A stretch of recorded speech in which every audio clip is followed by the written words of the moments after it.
doing right at this time as I call up my last speaker and my good brother who I've known for quite some time now, even a true man indeed. Even my brother Samal Zaccar been down.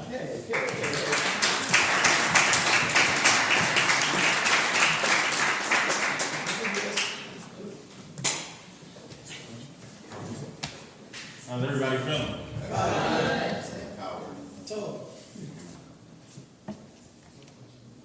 It's always good to see our people engaged. You know, two speakers today. A brother who I know for 20-something years, Chief Knox, I was been done. Can y'all give him a round of applause, please? My brother Roy Liptop, who I knew for about 30-something years. Can y'all give him a round of applause, please? They spoke about a couple of very important topics, police brutality, and they also spoke about gentrification. One of the things that he was indicated is that this is not something that's going to be resolved today. This is not something that's going to be resolved tomorrow. But it is something that will be resolved. Because the people that we are, we're the type of people who have it in us to resolve these types of issues. Right. So one of the things that I'm going to touch on is I'm going to talk about anybody familiar with the name Kwame Ture? Yes. Okay. All right. That's right. They called him Stokely Carmichael, a.k.a. Stokely Carmichael, am I right or wrong? That's right. Okay. So one of the things that Stokely Carmichael said is that he said it was a funny thing about the Civil War, right? Mm-hmm. The thing about the Civil War was that we went from being slaves to being free. And at no point did they give us any money, did they give us any job, they gave us any food. So we actually went from slavery right into debt because we had to go back to those same people for work. Am I right or wrong? That's right. But yet, what was it? 40 years later, 30 years later, they built up a great place called what? Black Wall Street. Am I right or wrong? That's right. And Black Wall Street was one of the most prominent places in Tulsa, Oklahoma. I speak to that to say we as a people can do whatever it is that we want to do when we put our minds to do that. That's right. You know, the first two speakers, they address what is being done to us by others. I don't want to talk about that. I want to talk about what we can do for us in spite of others. Y'all hear me? So, I look at a group of people today and I see a spiritual people. I see a people who God has blessed. Mm-hmm. The question becomes, do we really, really know how much God has blessed us?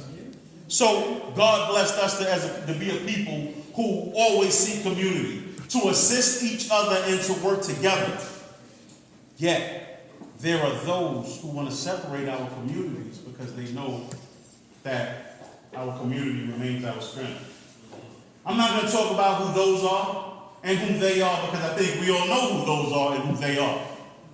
But I don't want to spend time on that. I want to spend time talking about us and what we can do for us. Because when we do for us, we can overcome everything else that everybody else is going to try to do because God has put that in motion already. Y'all hear me? Yes. Y'all with me so far? Yes.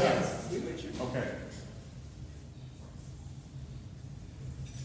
They spoke so eloquently about social injustice.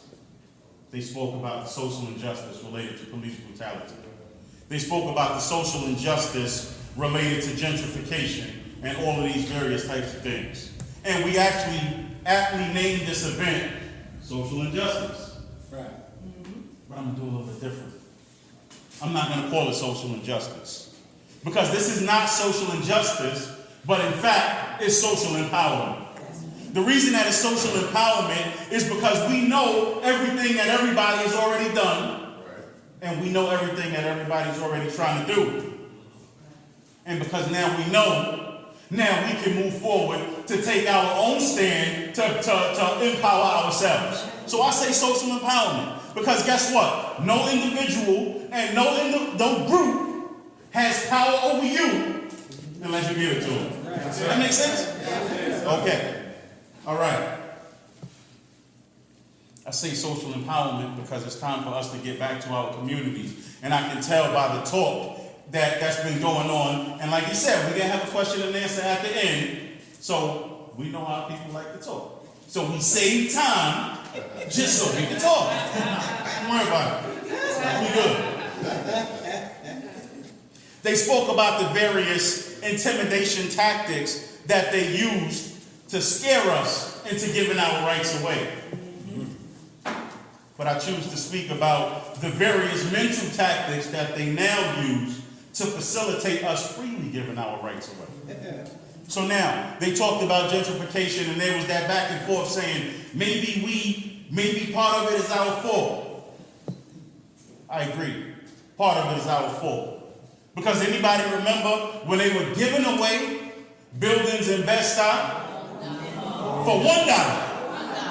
$1. Who remember that? Everybody had $1.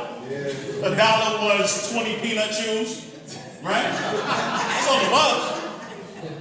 But what happened was they was giving it away, but we didn't have the understanding to value what it was that was being given away. One of the biggest differences then and now is the intimidation then was a bit more physical. Now, less physical, more cerebral. But, y'all gotta give me a minute. Everybody okay? Yeah. Just give me a minute. No problem. So the intimidation became less physical, and turned more physical just about 3.5 years ago. A year when we all in this room and in all our communities, we all collectively decided to make America great again. Because for over a year of campaigning, we knew that making America great again meant taking us back to a time where intimidation of the Black and Latino community was a norm. That's correct. We knew that. For those of us old enough to remember Ronald Reagan. Ronald Reagan used the same slogan, "Let's make America great again," for his 1980 presidential campaign. That's right. A successful presidential campaign that brought about a war on drugs that decimated our community for years. Exactly. A war on drugs that was started when, a few years before, when they dropped cocaine in our community. That same government. So now, I know we have some people from the Caribbean here. I know we have some people from Alabama here. I don't know anybody in here on a boat. Because I don't know nobody in here that was on a boat and owning poppy fields in Colombia that brought that stuff over here. So somebody put it there. That's right. It wasn't us. That was a war on drugs that destroyed 3 generations of Black communities. 3 generations in the Black community. That's right. A war on drugs that began the crack era and ended with millions in jail, dead, hooked on drugs. Thousands of broken homes.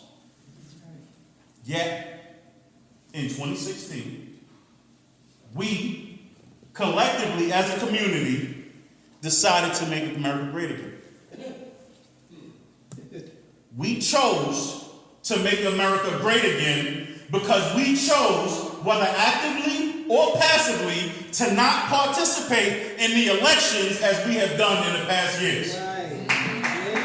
So now, let me read for you a couple of statistics. For the 2008 election, Black voter turnout was within 1% of white voter turnout. 65.2% compared to 66, 2008. Somebody tell me quick, what happened in 2008? Oh, yes, sir. Yes, ma'am. Yes, brother. Yes, sister. In 2012, can somebody tell me what happened in 2012? Not really? Oh, and you know what happened in 2012? The black vote was higher Right. than the white vote There you go. in 2012. That's right. And in 2012, he really needed it then. Yeah. But in 2016, Yeah. Here we go. the black voter turnout rate declined for the first time in 20 years in a presidential election, and thereby creating the havoc that we have to deal with for the next, Whatever. hopefully just another few more months. Let's pray for it. Prayerfully. And ever since the 2016 election, hate crimes have spiked. Instances of racial bias has increased. Right. And in every sense of the word, that slogan came to pass, make America great again. Yeah. Because that slogan represented a time where the black community and the Latino community knew their place. Right. Exactly. Make America white again. But after realizing that we made one of the worst election mistakes in history, Right. the 2018 midterm elections, we were able to rebound, and we were able to gain congressional seats Right. that would at least mitigate some of the political policies that this president was trying to put in place. Oh, yeah. I'm going to read another statistic for you. In November of 2018, the midterm elections, 115 million votes were cast for the House of Representatives, which is the House that the Democrats took over, for a total turnout of 50%, an increase over the 79.2 million votes that were cast in the 2014 midterm election. Non-Hispanic black voter turnout increased by 11%. Voter turnout for non-Hispanic black women was at 55%. And the thing about it was, we recognized after the 2016 election, one of the things that we recognized was that with all of the propaganda that was spewed about our Latino community and the Mexicans and everybody that come from Central America and all of the rhetoric that was brought about by this president, we realized that we needed to do something or else we were going to be in trouble. There you go. Right. So now, some people say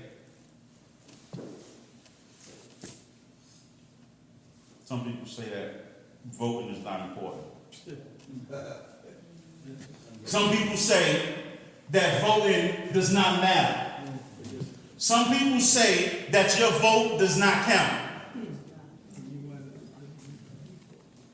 I say voting is not only your right, That's right. but voting is your responsibility. Exactly. Brothers and sisters, I'm trying to tell you that our parents and our grandparents put their lives, our community put their lives on the line so that you had the opportunity to represent who represents you, to choose who represents you. There you go. There you go. Talk about it.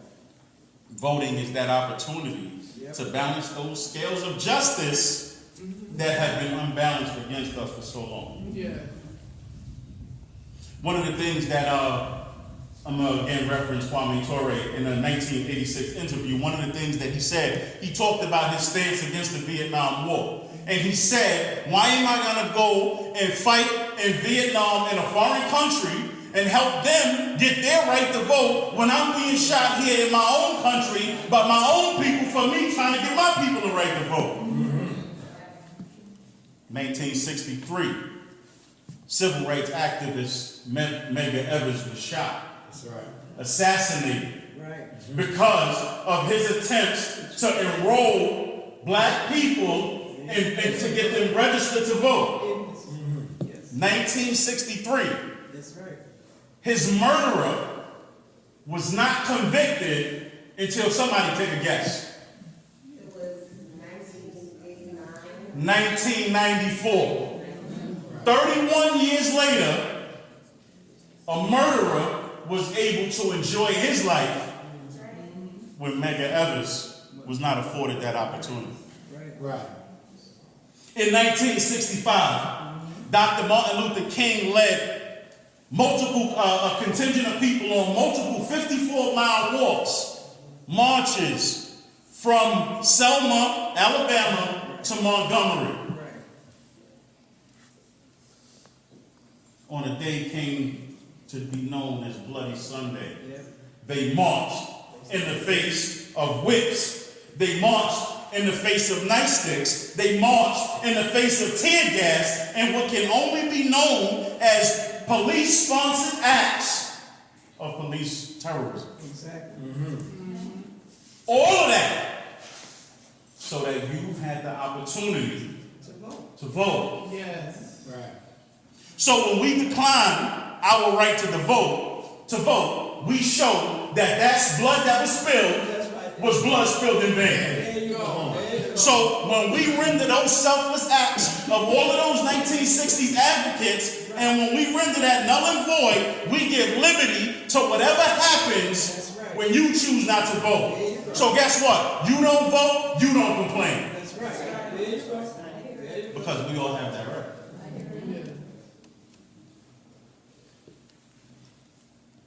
If you choose not to vote, then don't worry about why your school district doesn't get the proper funding that you feel like it should get. When you choose not to vote, don't worry about gentrification and your underfunded communities because you made the choice not to vote. Accept your choice and deal with it. So what I'm telling us is we don't have that option or that alternative anymore. We recognize the different things that are being put up against us, and I'm telling you, we need to take an intelligent stand on how to mitigate and counteract that. Exactly.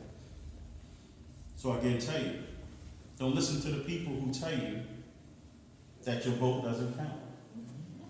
Because in 2008 and in 2012, our community came out in droves to elect the best president that this country has ever seen That's correct. and probably will ever see. Right. We did that, our vote counted. That's right. When they interview people and when you speak to that 90-year-old woman who stood online for 3 hours in the heat That's right. just to cast her vote, she's not going to hear you when you tell her her vote doesn't matter because she know it did. That's right. There you go. If your vote didn't matter, Trump's allies wouldn't be handing out thousands of dollars in cash to black communities right now if your vote didn't matter. There you go. There you go. So I'm telling you that it does. So now, I started out by saying we want to talk about what we can do for us. I started out by talking about how much God has blessed us. I started out by saying how much this event needs to be for us. We're blessed. Because God has given us men and women who dedicated their lives so that we have the opportunity to be better. You need to respect that. So when the primary day comes around, when election day comes around, please remember people like Kwame Ture. Please remember people like Medgar Evers, Malcolm X, Rosa Parks, and Dr. Martin Luther King, and remember their blood was shed to show you how much they care, not knowing you about your right to vote and your future. Right. You are empowered when you understand that your vote, your right, your obligation. When we understand that, we take the power from other people and we empower ourselves. May God bless us all. So,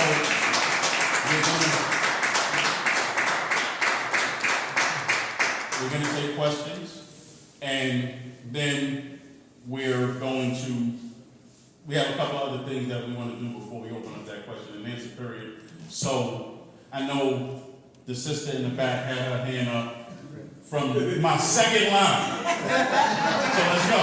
I just want to know specifically, what was the percentage reported of the African black community that turned out in 2016?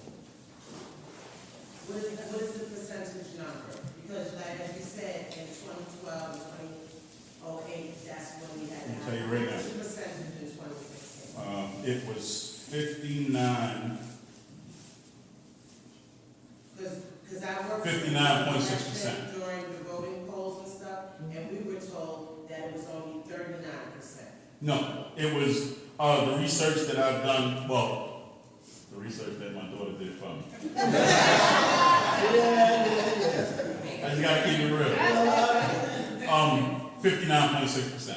Okay, and also, I need people to know, when you're not a registered voter, you don't, a lot of people look at this opportunity as a bad thing to serve jury duty. Yeah. How can we ever expect our young men and women who are falsely arrested and falsely incarcerated, who have to face unjust trials with lawyers who do not work for them, that work for the city? How can we expect them to get a fair trial or even someone to hear their case if we are not part of the jury pool? That's right. Absolutely. You are paid for your service to sit on the jury pool. You are excused from work or whatever you do. This is something that we must do because otherwise the juries will never be a jury of our peers. Absolutely. You can save a life by just making a decision not to convict. And understand when there's other people sitting on the jury and that's your son or your nephew or your brother that's on trial for a crime he didn't commit, they're just thinking about getting back to work. Guilty as planned, that's it. We all go home and we have lunch today because they pay for them to have lunch. Especially if there's a question. And that's why we as a community need forums like this so that we can discuss things like this. I was just about to say, when you vote, the jury pool is taken from the voter registration. Also, you should be joining your community board. You should be joining your neighborhood advisory boards. You should be on the parents' board of your children or your grandchildren's school, because those are where decisions are made. And because we're not part of these particular fora, we don't get to make any decisions. I'm telling you right now, I sit on the neighborhood advisory board. The money that trickles down, when they talk about the money that first goes to the state legislature, then it goes down to the city, and then it goes down to the city council. If you're not sitting there and you're not part of that discussion, believe me, that money will go every place else where you need it. So you need to be involved in those things. And let me just say this. If you don't vote, say you take the stance, well, I'm not going to vote because this is not Israel-like government and whatnot like that, you're still going to wind up getting a government by default. You're going to have people ruling over you that you didn't vote for, and they're going to be imposing these laws on you anyway. So I don't know what you're talking about. You better vote. You know, and at least be in it. You know what I'm saying? absolutely. I remember when Mr. Obama was elected in 2008, one of the first things that he said in his speech is, and for those of y'all who didn't vote for me, don't worry about it, I'm your president too. I like to say, what you made perfectly clear, that vote is the power. But the one thing I want to bring out too that's very important is our power is doing the census. They're trying to do a scare tactic. Yeah. Your census is also for the education, the school, and your housing. Yes. Please sign that. So now that we got the power, and we have to use it. And if you don't know it, you tell someone else about it. It's not everybody's educated. I thank you for this forum, and I thank you for letting me have this opportunity. One of the things, just want to say, like I said, we will have a question and answer period, but one of the things that I do want to do is we actually have a former elected official who came and joined us today. So I would just like to introduce her and give her the opportunity to speak. This is former Councilwoman Clarke.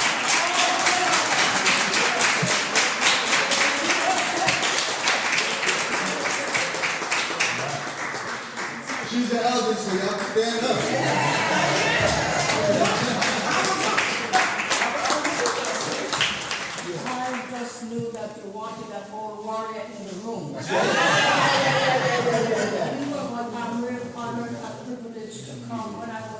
asked to come, I know what it is to organize. Yes, indeed. I just want to say to all of you in this room, it is good for you to be here.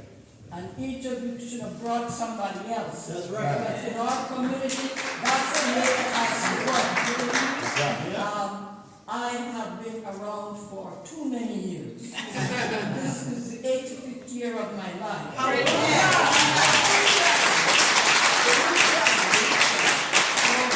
So I know Malcolm X very well, his wife and his children very well. Yeah. I know Martin Luther King, I know him very well. Amen. I know his children, civil rights. Our march has always been forward. And there's no backward march for us as a people. And I come because I want everyone in the room to know your children and your grandchildren must know the struggle that you've been in for our liberation. That's right. And so I remind everybody, I run for public office to help David Dinkins in my Yes. to make sure David Dinkins became the first black mayor. I decided I would give up my job and I would run. Right. I only won by 38 votes. But you won. And thank God for the people who said, let that woman with the accent run. There you go. So as the first ever woman born outside of the United States of America to have gone to City Hall, There you go. I made it my duty to think of the issues that affect our community as a people first of all. And so when everybody was talking about housing, when David Dinkins was giving those houses for $1, all you needed was a plan to say how you were going to renovate the building, what you were going to do with the building, and our people, Ron, David Dinkins, why you think you're giving the building for $1? Yeah. We are always in doubt That's of what we're doing for each other. We always think that we have an agenda that is outside of our community and that is outside of our people. So I just want to say civic engagement. And do emphasize everything about civic engagement. If you can't do a whole building, do the block on which you live. Make sure your landlord knows that you are talking to each other about what's happening in your building. There you go. So unless we are speaking with each other and working with each other, nothing happens for us. I know this building backwards and forwards. I used to come here to give Sonny Carson a hard time. Sonny Carson was a good friend and a supporter from the day I ran. I used to come to this building to give G what you say, a hard time, because we had started a school. When the school strike came, we started a school to educate our children. That's right. I gave up my job in banking and went to PS 138 on Parkside Avenue to make sure that the classroom was covered. So I gave up banking to become an educator. And I give God thanks that I did that, that I became a teacher, because now I can use my education as a teacher to continue to teach the community. That mistrust among us gotta go.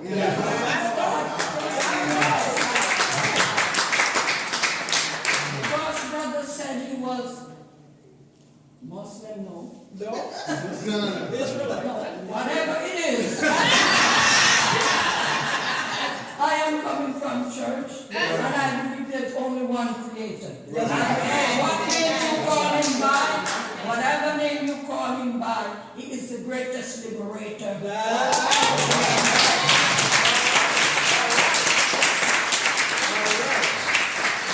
I wanted to come when I was asked to come. There is not this politician over here.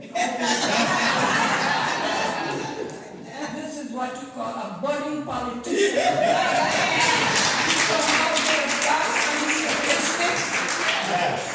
And so when you know it, you can do what you need to do. So I am honored to come and just to say to all of us, if there is nothing you can do, talk to somebody else. That's right. And I would be remiss if I didn't re-emphasize the census. That's right. Yes. I tell everybody, if anybody in your home is pregnant, name the kid and put him on the census. If you have a dog in your house and the name David. That's David right.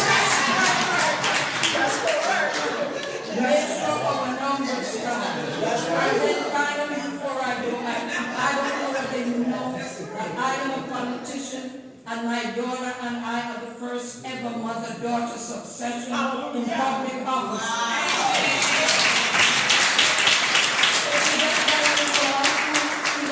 Clarke, who represents the 9th Congressional District, Right. on the other side of town, Yep. close to the Congress member over here who was our jurist.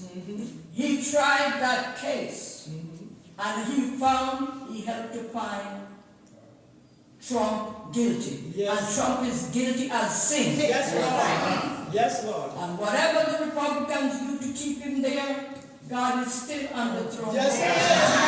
It's gonna rain, and when the rain comes, he'll be washed away. Let it be our votes, Yes, so right. that we come out like rain this time around. That's right. We don't have to love whoever is on the ballot, if it's a Democrat, vote. That's right. That's right. I don't care who it is, That's right. just go out and vote. That's what Because I'm your saying. vote Yes. counts. And make sure you count everybody in your household, That's right. whether they have a green card or not. That's right.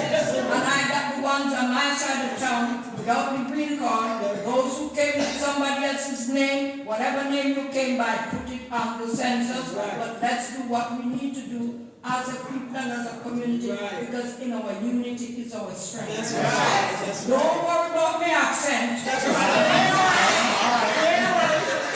After me accent that, I'm gonna change it. No, no.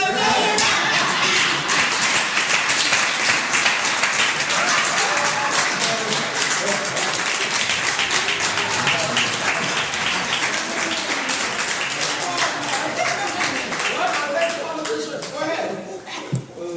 Where you running for? We vote. What this shows is how good God is. Yes, it is. How good God is. Yes, He is. All the time. We talked about different communities, different community activists, and one of the things that we're gonna do before we open up the question and answer period is we're gonna open up the floor to another brother who is a community activist, our brother Cyriac St. Bill, who is affiliated with 500 Men Making a Difference. All right.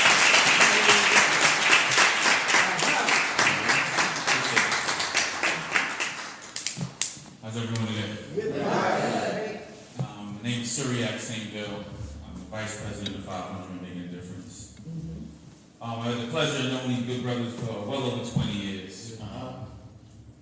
From Texas. Thank you. Yes. As strong as they are now, as strong as they were then. And representing the organization 500 Making a Difference, it's always a pleasure of mine because I get to speak about some of the work we do. We came together as just a group of brothers that wanted to do something in the community, just anything at all. And we felt that women were actually the ones that were representing and holding us together. If you go to the community board meeting, a lot of times women is running it. If you go to vote, it's predominantly women. The PTA meetings are predominantly women. Because the women, they have been the backbone of our community for as long as we remember. The brothers, we out making money, we doing what we can, we hustling to really bring home whatever we could to keep that family going. But the women in the meantime are the ones that have to keep this community thriving. So we felt there's a lot of brothers that if you give an hour here and an hour there, we can actually make sure that we're present. And our presence actually can fill up that room. A male presence actually gives that different feeling. Yes, it does. You can have 30 women, you get 5 strong brothers in there. And There you go. We love it. We love it.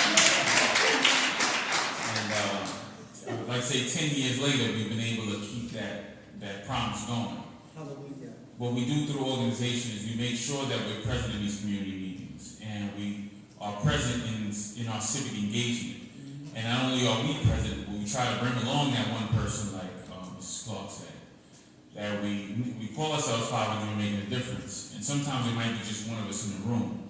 But please believe we got about 1,000 more of these brothers that can show up when necessary. Praise God. And it's necessary in this time because a lot of things that we focus on is our mentoring and tutoring. Because we are where we are now, but we weren't always like this. I know in my young years in high school, I was a truant. I didn't like going to class. I didn't know better. I wanted to run around and have as much fun as possible. But now I got the ability, when I'm speaking to a young son in high school, I can actually speak from experience to let him know what he's doing, how wrong it is, and let him know how important it was, and if I can go back and change that, how much I would want to change it.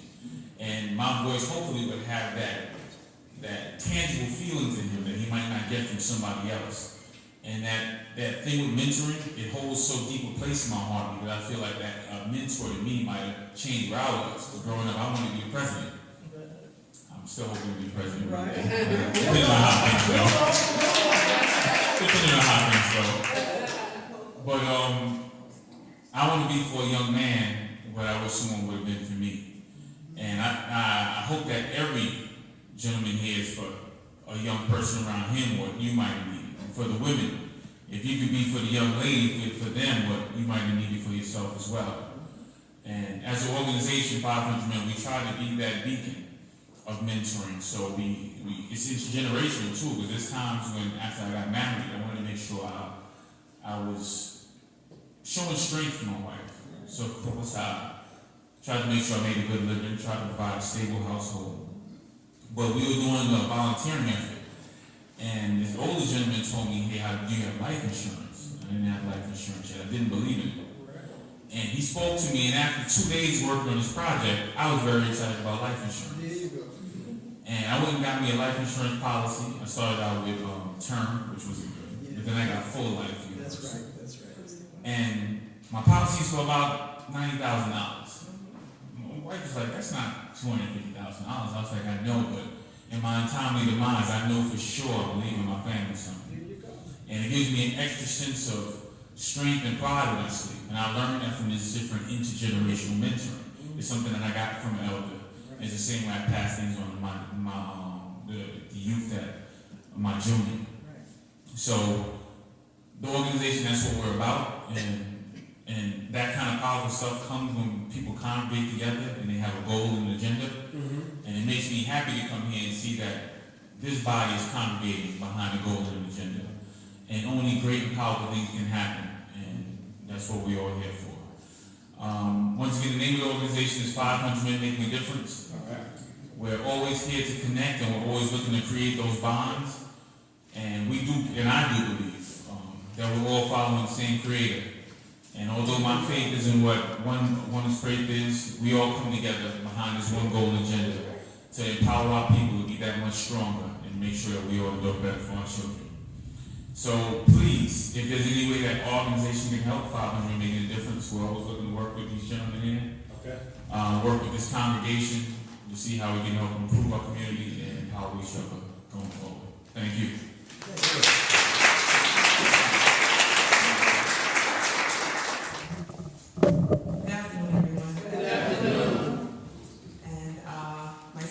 Lovingly known as Shine 399. All right. Follow us on Instagram, Facebook, and Twitter. So I'm also a product of Brooklyn Tech.